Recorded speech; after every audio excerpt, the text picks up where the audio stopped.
Bueno, este es un proyecto de un blog de literatura en lenguas indígenas, coordinado por la profesora Pilar Maínez y el maestro Julián Saldierna. Es un proyecto nacido en Fizacatlán.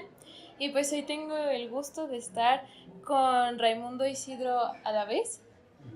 Y bueno, él es ensayista, traductor y su lengua materna es el ñañú. Ñañú.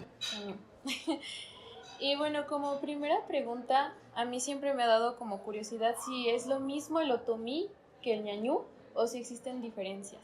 No, es el mismo. Lo que pasa es que la palabra otomí nos pusieron los heredaron los mexicas. Ya. Y entonces como que bueno, no es ofensivo que mis antepasados fueron cazadores. Una etapa de la vida. El hombre era cazador, después recolector y después crearon otros trabajos, ¿no? Pero va en términos despectivos, en decir, conforman dos palabras, ocho y ocho es no tener o es nada, y mi es rostro, cara. Es decir, como una forma de decir gente sin personalidad. Entonces, por eso nosotros autonombramos no. El sonido de la A, así como entre ellos es A nasal, que se dice como una diéresis, es hablar, y ñu es a través de la nariz. Es decir, da a entender de que es una lengua nasal. Hay variantes en ñojo, los conocen aquí por Temoaya, el Estado de México, Toluca, San Felipe de Progreso, parte del Estado de México.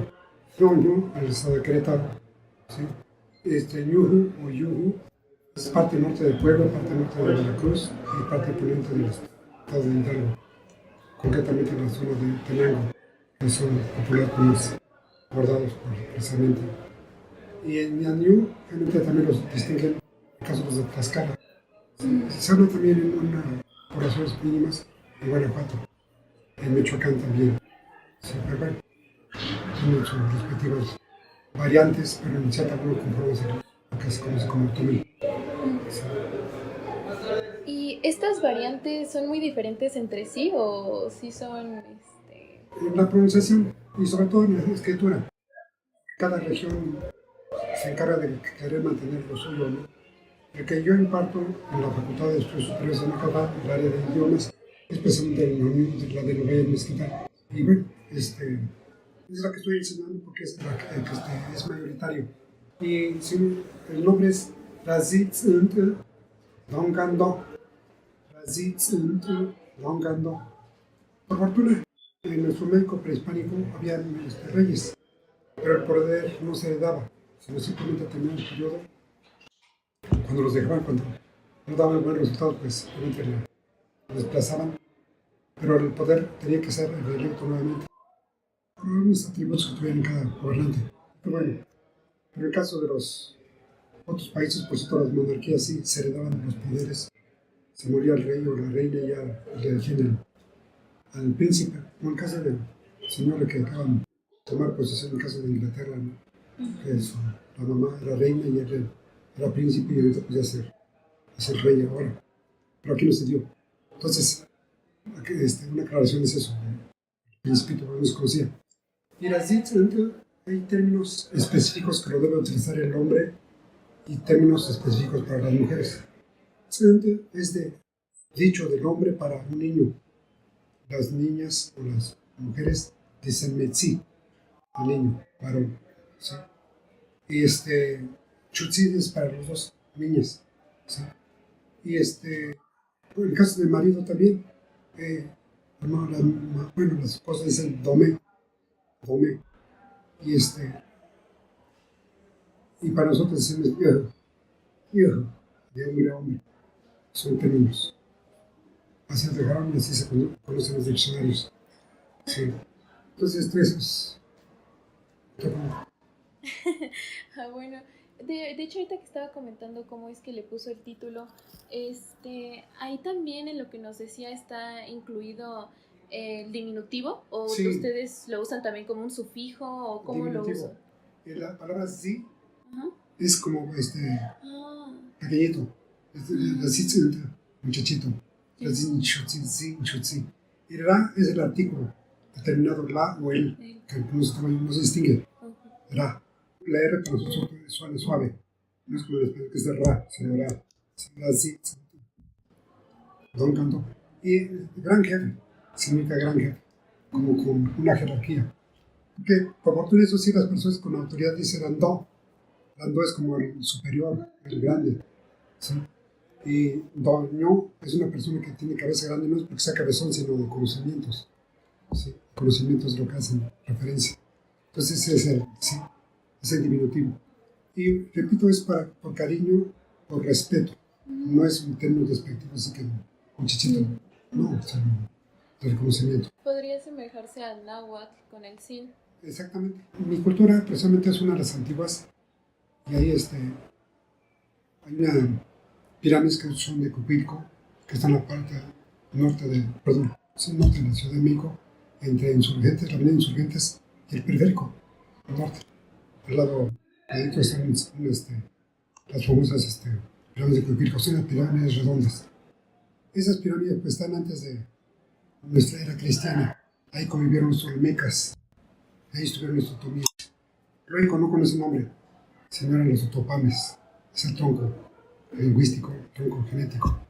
Después se separaron y surgen los otomíes, los mazáhuatl, los emparentamos mazáhuatl, los mataltzipas, los opiltecos, pames del norte y pames del sur, que estos habitan ahí en Guanajuato, San Luis Potosí.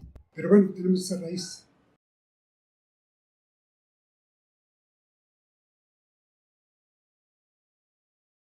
Entonces ya empecé con Principito.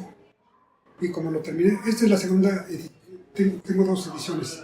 La primera salió publicada por en 1911 y para 1912 ya había tenido 22 presentaciones, o sea, un promedio de 2 cada mes. Ese fue escrito en puro ñoño porque lo decidió así con CENCA. CENCA es Centro de Estudios Mexicanos y Centroamericanos, que es una dirección de la Embajada Francesa, así lo decidieron. Y continué precisamente con el Quijote para niños porque ya salió una oportunidad, Popurrí para niños y el Principito otra vez. Esta obra está escrita versión trilingüe, inglés, perdón, inglés y español. Esto lo publica, por cierto, el Museo Iconográfico de Quijote, el Centro de Fundación Cervantina, ese creo que organiza el evento Cervantino, Guanajuato, las 3 obras. Ese decidieron. El de Quijote para niños, realmente le permito poner las imágenes. Un pintor otomí. Él se distinguió porque también de familia humilde, pero pintó en pencas de maguey. El Popol Vuh, pues, es un libro de filosofía maya, ahora sí de los maya, maya quiché.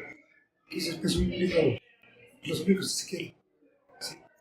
Y salió ahora, había publicado. La pandemia interrumpió, pero ya terminé la última obra poética de Octavio Paz. Ya decidí que ir a visitar. Me costó trabajo porque la poesía es un poquito muy laborioso. Unas frases condensar todo lo pensamiento. Pero bueno, volvamos con este autor. Tal vez le resulte así un poco sea exigente mi parte, pero más que yo traducir palabras por palabras, traduzco el pensamiento de los autores. Yo lo tuve que leer, además del Principito, Correo del Sur, ¿sí?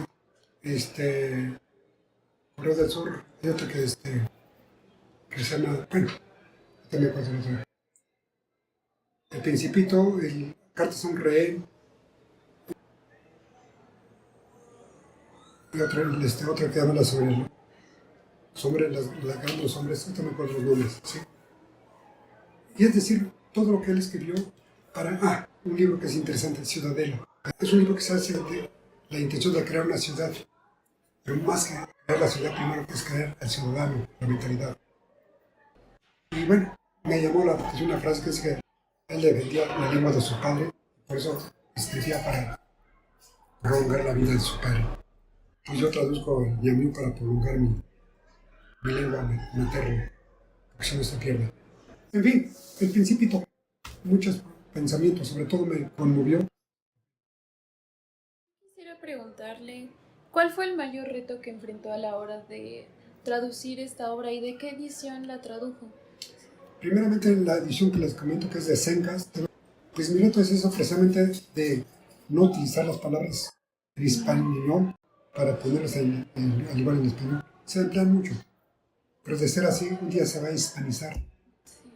Y si la intención es preservarlas, pues hay que buscar el significado. Por ejemplo, así se interrogando el principito, el gestor gran jefe, etc. Es una construcción de palabras. Pero no es construcción mero capricho, sino simplemente yo lo analizo, construyo palabras, me pongo a platicar con personas mayores que yo, que son casi monolingües, entonces me ayudan a construirla.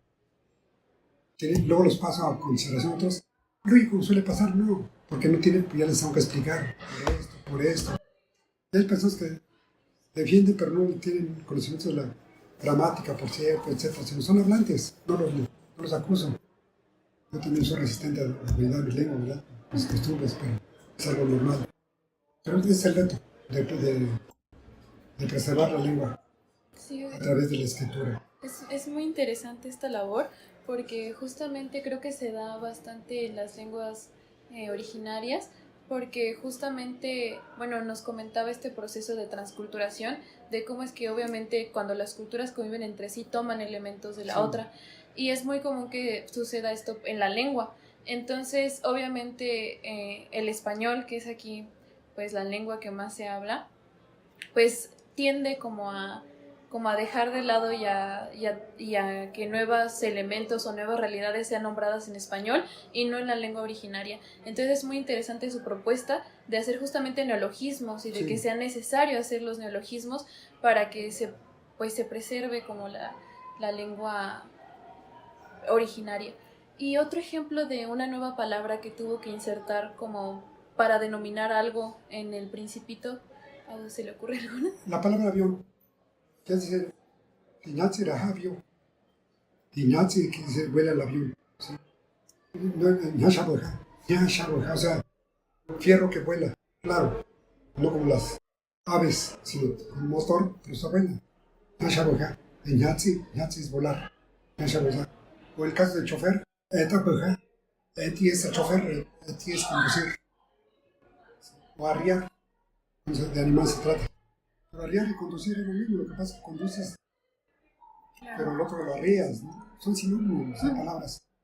Pero en cierta manera, algunas sí hay que emplearlas donde debe ser, si no lo toman hoy, si no estoy ganado, ¿no? Este planeta es una palabra en griega que significa que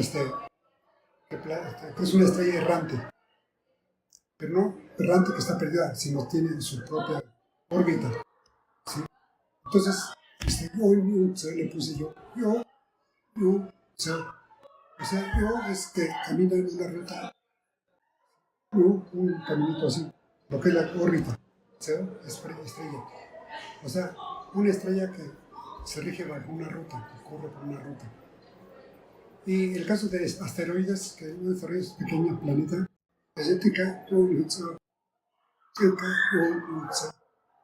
y bueno, al principio, para distinguir un planeta, el asteroide es que es un mundo pequeño.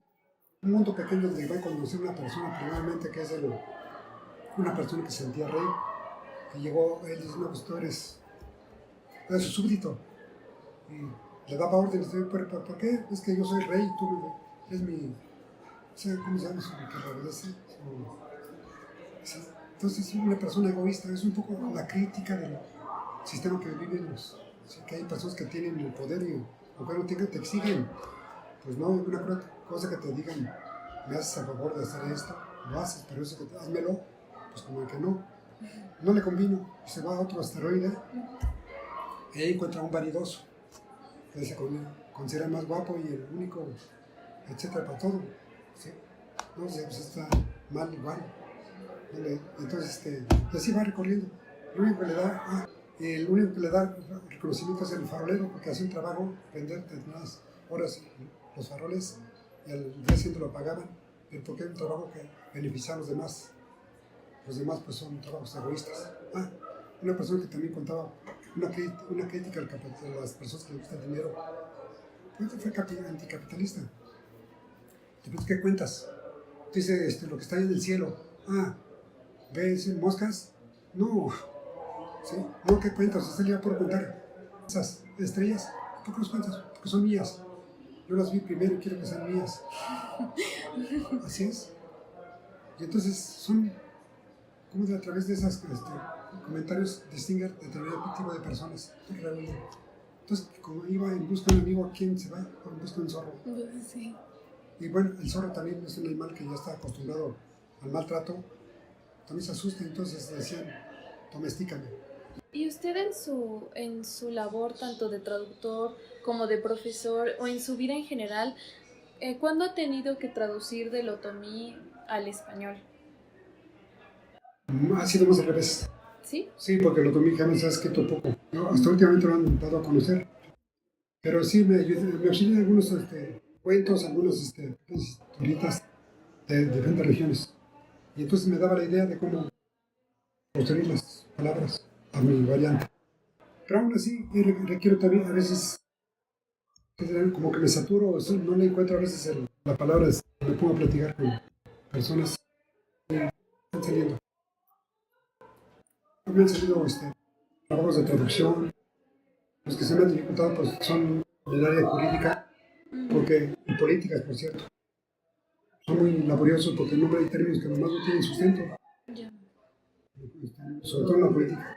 Hay un capítulo del Llano y Llamas cuando hubo un temblor en un estado, por cierto, de que el gobernador va a echar su discurso, pues no, ya no le entiende nada porque es un lenguaje retórico, o sea que no tienes mucho fundamento en términos, ¿no? Y eso me costó mucho trabajo tratar de explicar esa parte. Pero bueno, aprendo uno también. Ya para finalizar, ¿le gustaría leer justamente alguna de los pasajes del Principito, tanto en su lengua como en español, para que podamos? Sí, aquí está. Magamo, Ranatemana, capítulo. Getpu Bihandi, Naranchuyo Haho, Hogapa, Mimora, Anchuyo Haho, Hogapa, Pidodira, Kurate que era así, Tongando, Kibiumbarabati, Behinte, Hinto Bihandi, Nukitibai, Nuwa, Dimo Nomyu, Tingati, Hara, Sana, Tonoi, Bimora Zitsunte Donkando, Shiraho Thoi, Drana Ranchuyo Haho, Bimora Ranchuyo Haho, Bae, Guineva Kungeki, Inuzi Mo, Bimora Zitsunte Donkando, Bibui, Shidega, Mohoni, Tsumi, Inditsaga, Yeni Kungei, Bimora Haho, Indibui, Dega Mosho, Kungeki, Bimora Zitsunte Donkando, Nemapa bi Utan Beni, Binuzi, Deribani la Noya, Ramosho, Tintandi que Hingibui Nuwa, Bimoranchuyo, Hao, Teki Honi, Di Honi Narakoi, Bimorazit Inte Dongando, Deribani Ramosho, Yakoi, Bimoranchuyo Hao, Petsi and Zapi, Ne Yamazue, Shia, Shaste. Capítulo 21. Fue entonces cuando apareció la zorra. Buenos días, dijo la zorra. Buenos días, respondió cortésmente el Principito, quien se volvió, pero no vio nada. Estoy acá, dijo la voz, debajo de la manzana. ¿Quién eres tú? Dijo el Principito. Eres muy bonita. Soy una zorra, dijo la zorra. Ven a jugar conmigo, le propuso el Principito. Estoy muy triste, en verdad. No puedo jugar contigo, dijo la zorra. No estoy domesticada. Perdón, dijo el Principito. Y apenas después de una breve reflexión añadió, ¿qué significa domesticar? Se nota que no eres de aquí, dijo la zorra. ¿Qué buscas? Busco a los seres humanos, dijo el Principito. ¿Qué significa domesticar? Los hombres, dijo la zorra, tienen fusiles y cazan. Es un verdadero tormento, también tienen que contestar. La palabra mocho significa domesticar, o significa, sí, domesticado. Es decir, domesticar no significa quitarle lo bravo, lo salvaje a una persona, sino ganarse la confianza.